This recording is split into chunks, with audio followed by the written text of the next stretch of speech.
Hi there, I'm Ellery. Ever had your own sister smile in your face while draining your grandfather's life savings behind your back? Mine took $185,000, faked his signature, and thought I wouldn't find out. But I did. And when I played his real will on video, she froze. But the truth didn't just expose them. It exposed what they always thought of me. Why would family go that far to erase one of their own? What time are you hearing this, and where are you tuning in from? Have you ever been the outsider in your own family? Drop a comment. Did someone you trusted ever betray you like this? Let me know. Is blood really thicker, or just messier? I pulled into the driveway just past dusk. The golden leaves scattered like forgotten promises across the front steps, the porch light flickering faintly. Out of habit, not welcome. 6 months. That's how long it had been since anyone in my family had returned a message, let alone called. But it was Grandpa's 80th, and something in me refused to believe they'd cut me out completely. Not this time. The cake sat in the passenger seat, its plastic lid already fogging from the Wisconsin cold. I'd chosen his favorite, vanilla with raspberry filling.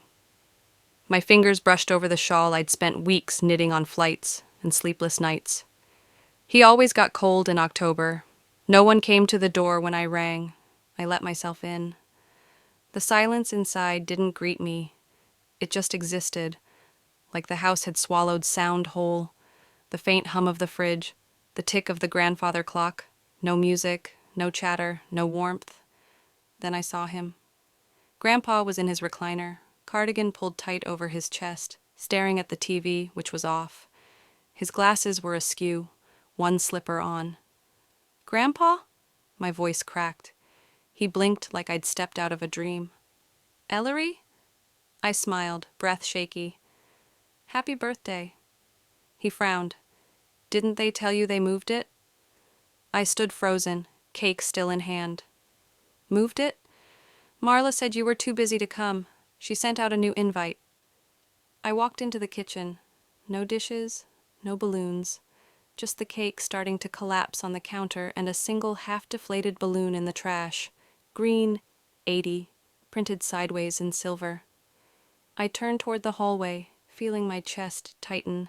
The photo wall, my pictures, me with Grandpa fishing, me in my graduation robe, gone. In their place were glossy shots of Marla's family, smiling, matching outfits. I stepped away, pulling out my phone. No messages, no email. I opened Grandpa's tablet. His email app was still open. I scanned the drafts. One invite, sent to the whole family. October 12th, today, then deleted. Another one had been sent a few days later. Same subject line, new date, October 19th, sent by Marla. I stared at it, bile rising in my throat. "She said you were traveling," Grandpa added softly. "Too busy for us." Outside, the lake shimmered under the first sliver of moon. I sat on the cold porch steps and watched the leaves drift over the water. They didn't just forget me, they deleted me. Again, last Christmas. No invite. When I asked, Marla laughed and said, "We thought you'd feel awkward, after everything." I should have said something then, but I'd let it go, like I always did. Smile.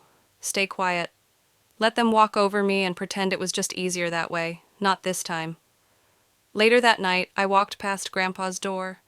His room was dim, nightlight casting long shadows on the floor. His tablet was on the side table, screen still glowing. I heard her voice. Morning came with the kind of silence that had weight. Grandpa was already at the kitchen table, staring into his coffee like it might answer something. He didn't say a word when I walked in. I didn't push. We both knew what we'd overheard last night. "She showed up? That ruins everything." Those 6 words kept echoing, chewing their way through my skull. Marla's voice, sharp, familiar, smug. I poured myself some coffee, black and burning, just to feel something real. Grandpa didn't look up. Not even when I asked, "Did you know they were meeting without you?" He blinked slowly, then turned his gaze toward the window like he hadn't heard.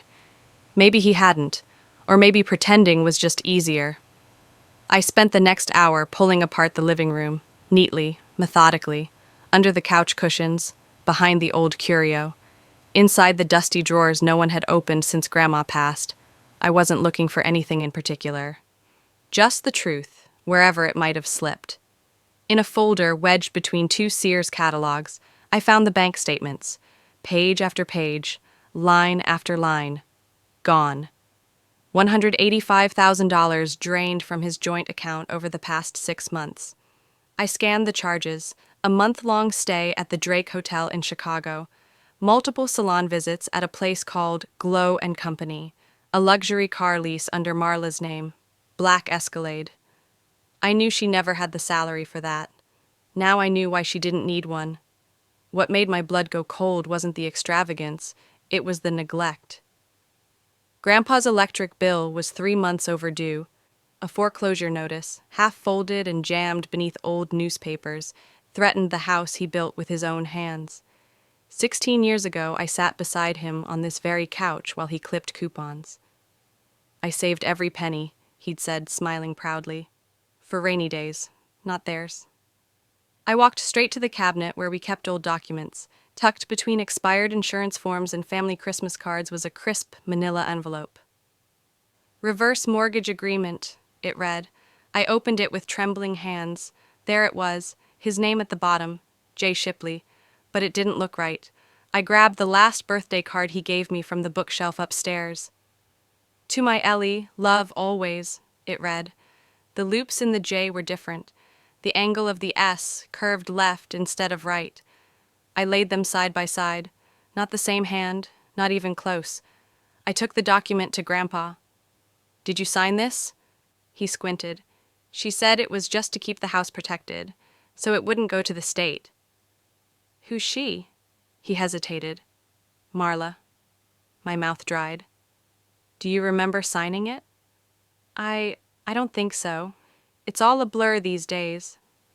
There was no notary stamp, but there was a witness name scribbled in pen at the bottom. Damon. I set the paper down like it had burned me. They lied to you. Grandpa just looked away. I walked outside. The porch boards creaked beneath me like a warning. I watered the pots out of habit, though most of the plants had already withered. I felt like screaming. Not out loud, but inward, into the hollow where my family used to be. This house was supposed to be home, not a transaction, not a battleground. I thought of Dad, how they quietly pushed him out after Mom died, legal, brutal, silent. He signed a few things, they said. He didn't know what they meant. Neither did I back then. But I do now. I took a breath, pulled out my phone, and texted Emily Nolan. She used to be my law partner before she moved to Madison and started her own firm. Need a fast doc review. Elder fraud suspected. Sending now. 3 minutes later. Send everything. I'll clear my afternoon. I scanned every page and hit send. Then I walked back inside and sat beside Grandpa on the couch. Do you trust me to figure this out? He finally looked me in the eyes. I don't have much time, Ellery. Just make sure it matters. As I organized the binder for Emily, a sticky note fluttered out from the back cover. In Grandpa's unmistakable handwriting, check drawer under record player, video. I didn't hesitate. I ran to the console cabinet, heart hammering. The drawer groaned open. Inside, a dusty USB drive. The lamp in Grandpa's study flickered as I powered on the old Dell laptop. Dust floated through the dim light like ash. I plugged in the USB, the plastic port clicking louder than it should have.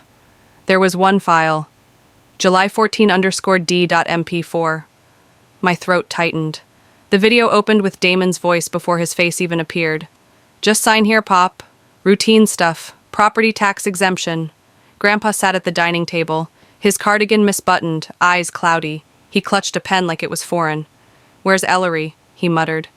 Damon's hand moved fast, shoving the paper forward. Don't worry about her. It's all handled. I paused the video. My jaw locked. This wasn't misunderstanding. This was manipulation. Cold, rehearsed. I hit play again. The footage was grainy but damning. Grandpa's signature was slow, hesitant. Midway through, Damon pulled out his phone and called someone, put it on speaker. It's done. The place is ours now. Marla's voice responded, syrupy sweet. Finally, make sure to toss the originals. Don't leave anything lying around. No notary in sight. No explanation. The camera caught Damon slipping a legal pad into his bag, smiling. I whispered to no one. They lied to his face. My fingers shook as I saved the file 3 times. External drive, backup drive, cloud storage, insurance against erasure, against people like them. Then I called Emily. I have a video. I need metadata, timestamps, legal weight. Can you do that? I'm in court tomorrow, but send it now. I'll queue it for analysis tonight, she replied. While the file transferred, I stood by the window, the blinds drawn, unable to look out. This house wasn't just bricks. It held every Thanksgiving, every scraped knee, every story Grandpa ever told me about my mom before she got sick. My phone buzzed, a Facebook memory. I almost swiped it away, but something in the thumbnail froze me. Marla, the caption, honoring our patriarch with community love. A photo of Grandpa's portrait sitting on a white linen table surrounded by candles and wine glasses. The date?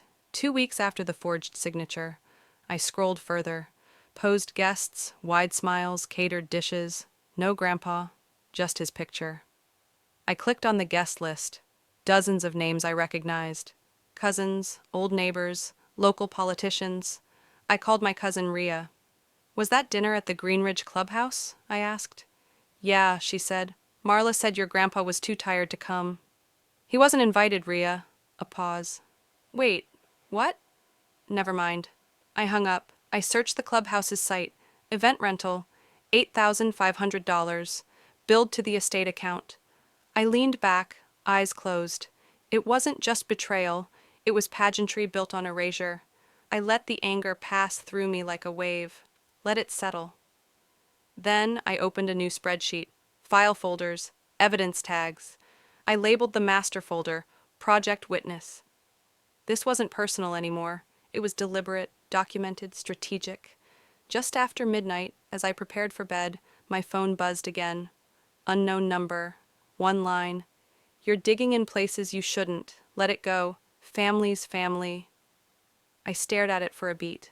Then I locked the phone, set it face down, and whispered to the dark, not anymore. The email came mid-morning. Subject line, look what they published. It was from Aunt Regina, with no message attached, just a link. I clicked it. My stomach turned. Honoring Legacy, the man who raised a community. The banner stretched across the top of the page. Damon and Marla front and center, smiling like campaign winners beneath a massive image of Grandpa's name stitched into a flag. But nowhere was Grandpa himself. No interview, no photo, no voice. Just a vaguely written ode that read more like a eulogy than a celebration. I scanned the byline, not a journalist. At the bottom, in small print, sponsored tribute, paid advertisement. I clicked through to the vendor's site. Prestige Legacy Package, $3,200, it said. A promotional article, custom graphics, social boost. My mouth went dry. I called the editor. Oh yes, she said brightly. Damon Shipley submitted the piece, photos and all. He wrote his own history, and sold it. There was a line buried halfway down that made my jaw tighten. As sole caretakers, Marla and Damon continue to uphold his values and vision. Sole caretakers? I looked at Grandpa asleep in the next room, the oxygen machine hissing beside him, the tray of uneaten applesauce still on his nightstand. Caretakers. Sure. I printed the article. Smooth, glossy. It didn't shake in my hands, but something inside me splintered.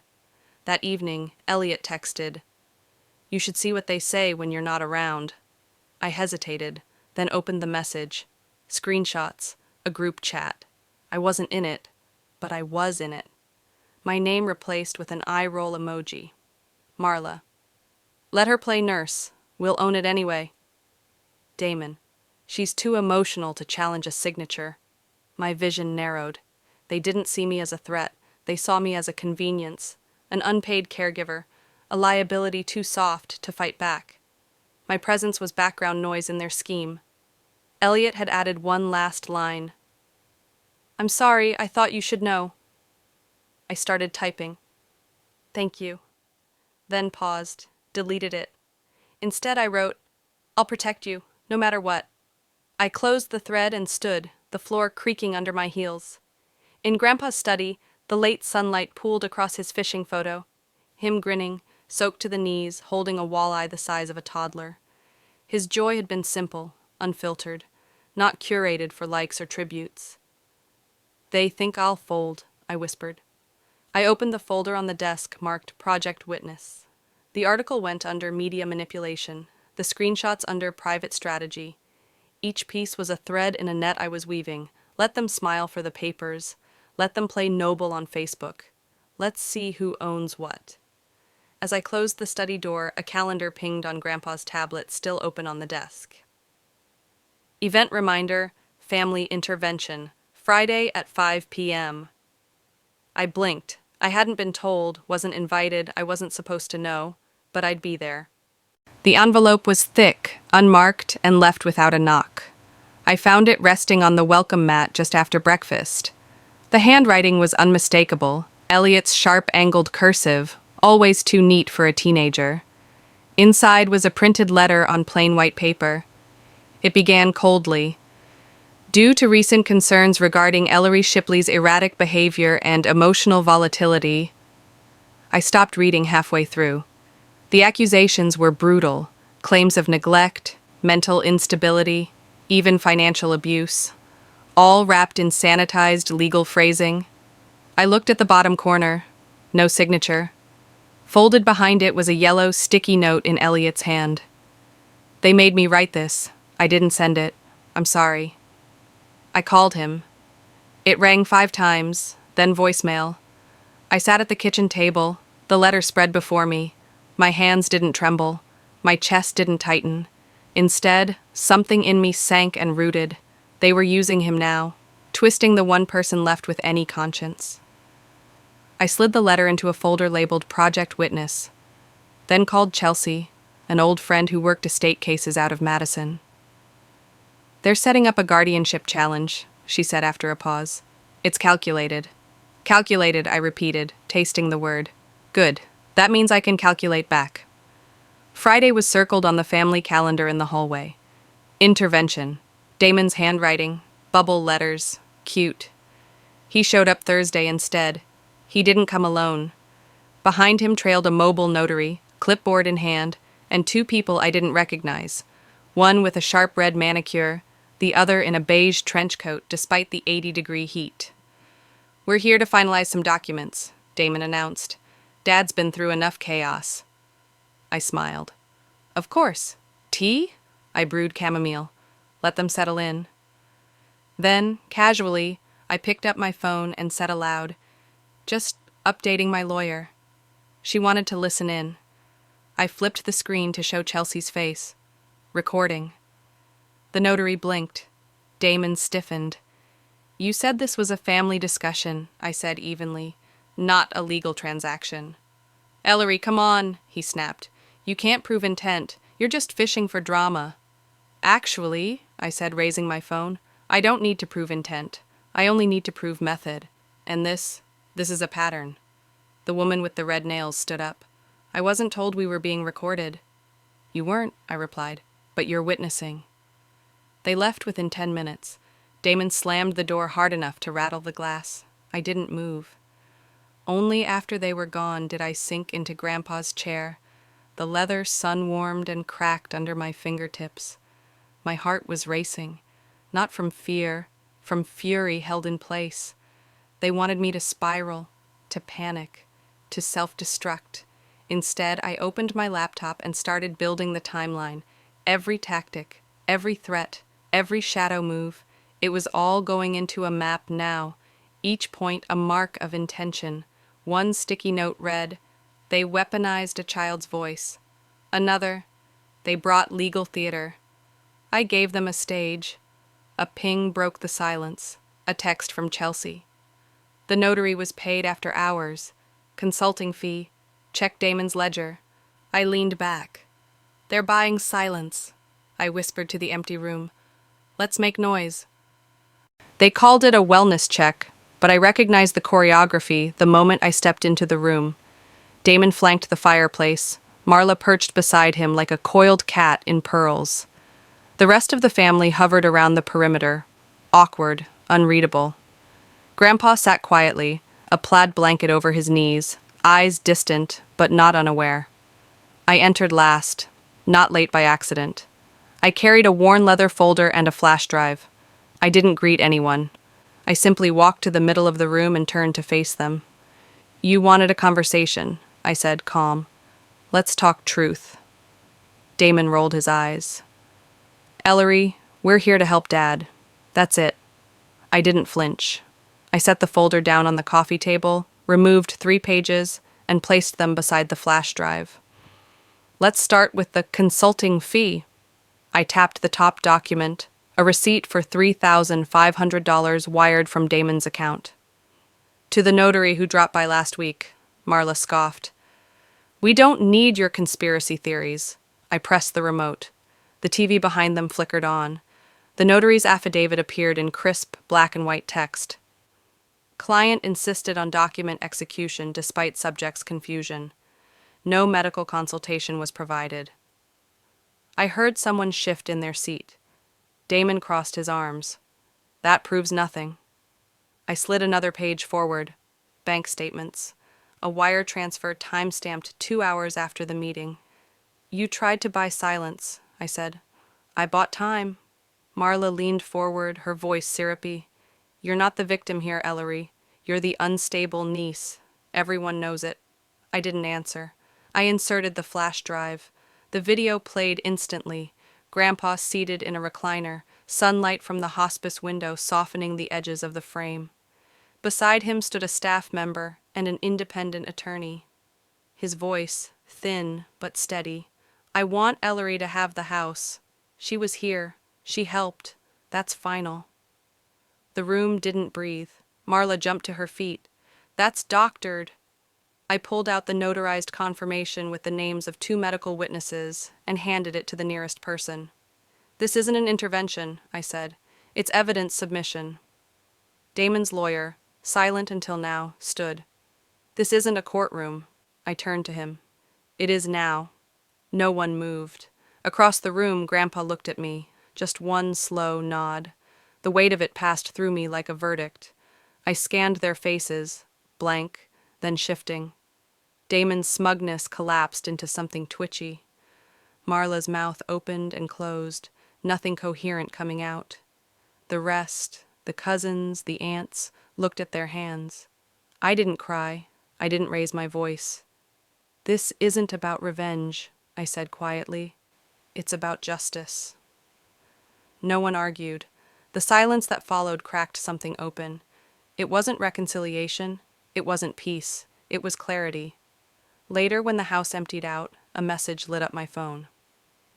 "Nice play today. Too bad you missed the real piece." I stared at the screen, replayed the video in my mind. What piece? The audio file hit my inbox at 6:12 a.m., forwarded from an aunt I hadn't spoken to in years. The subject line was dripping with faux concern. "Unstable? Decide for yourself." I clicked play. Marla's voice was soft, sweet, saintly. My own, sliced and stitched between her lines, sounded shrill, erratic, out of context. A masterfully edited takedown, and it was already making rounds in the family chat threads like wildfire. I didn't scream. I didn't slam anything. I saved it. Then I got dressed and drove straight to her office. She was seated behind a marble desk when I arrived, dressed like she'd planned the encounter. Damon leaned against a bookshelf, sipping espresso like this was all beneath him. I stood silent for a moment, watching their confidence inflate the room. "You recorded me," I said flatly, "and edited me into a meltdown." Marla didn't deny it. "People needed to hear what you've become." I pulled my phone from my coat and pressed play. The uncut version played out, her voice rising, prodding, needling me about my abandonment issues and how I never really cared for Dad. Her smirk flattened when my calm responses echoed through the room. "You edited your way into a lawsuit," I said, eyes locked on her. "I've already filed a cease and desist. And the ethics board has the full file. Damon laughed, but it sounded hollow. You don't want to escalate this, Ellery. It's family. No, I replied. It's fraud. He straightened. His smirk dissolved into something quieter. Later that afternoon, I packed Grandpa into the car and drove us to the lake house. It was warm for October, sunlight dripping over the water like gold syrup. He didn't ask questions. He just watched me, like he already knew. When we pulled into the driveway, his breath hitched. I thought they sold it, he whispered. They tried, I said, and handed him the papers. I paid the lien 6 months ago. Quietly, legally. Marla's SUV screeched in behind us. She stepped out, heels crunching on gravel. You stole our legacy, she screamed. I stood between her and the front door. Number I saved it. She didn't respond, maybe because she didn't have a script for losing. Later, in the file cabinet near the fireplace, I found it. Hand-drawn sketches, crude, loving, imperfect. A modest hospice facing the water. A name, mine, scrawled in the header, and in Grandpa's blocky handwriting. She'll build what I couldn't. He didn't say anything when I showed him. He just held my hand, tears tracing his cheeks in silence. I thought they erased us, I whispered.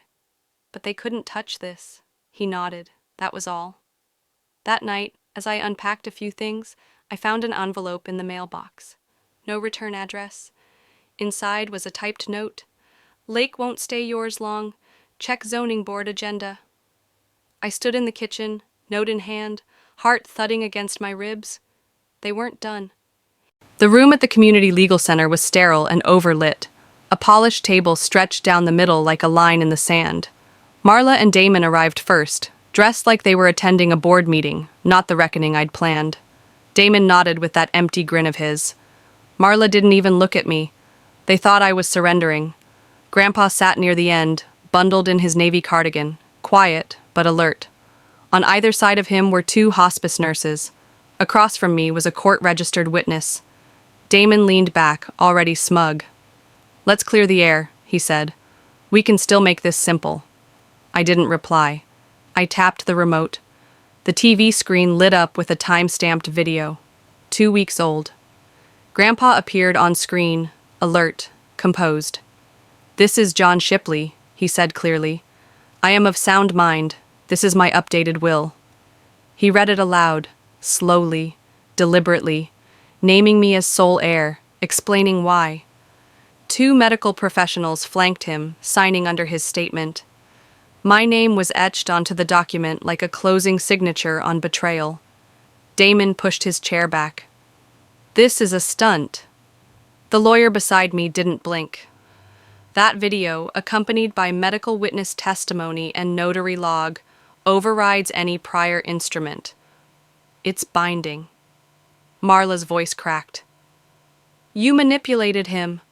Grandpa's eyes met hers through the screen.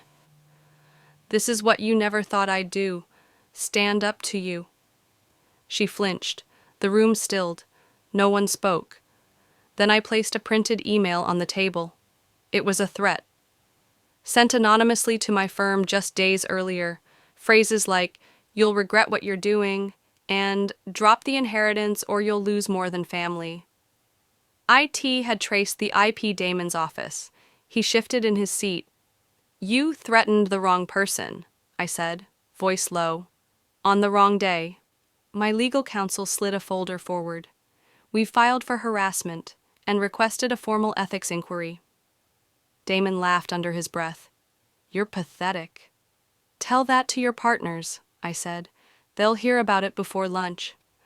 By the time I left the room, the damage was done. The silence in their eyes wasn't confusion.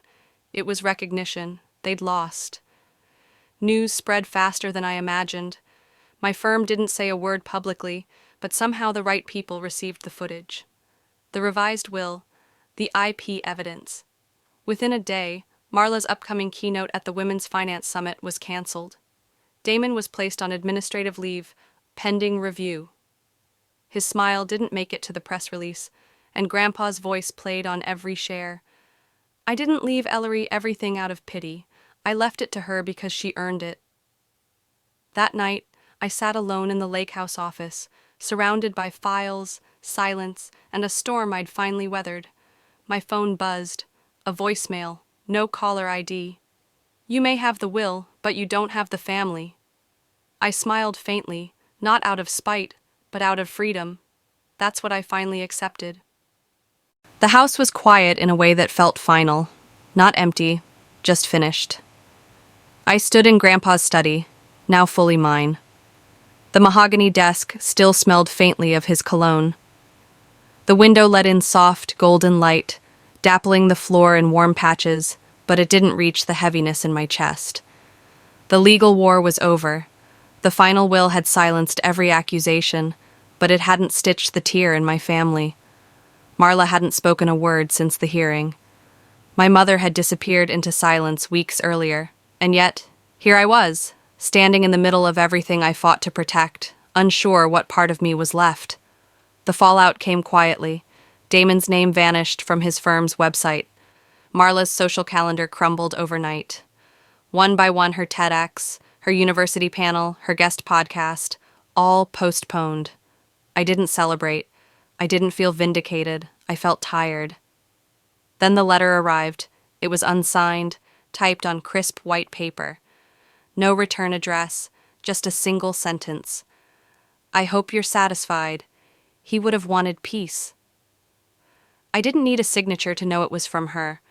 I stared at it for a moment, then folded it twice, like an old receipt, and fed it into the fireplace. The flames took it without protest. That night, I walked the edge of the lake, the wind cold and clean. The lake house, now registered as a non-profit care center, glowed faintly behind me. Maria, a retired nurse, would move in next week.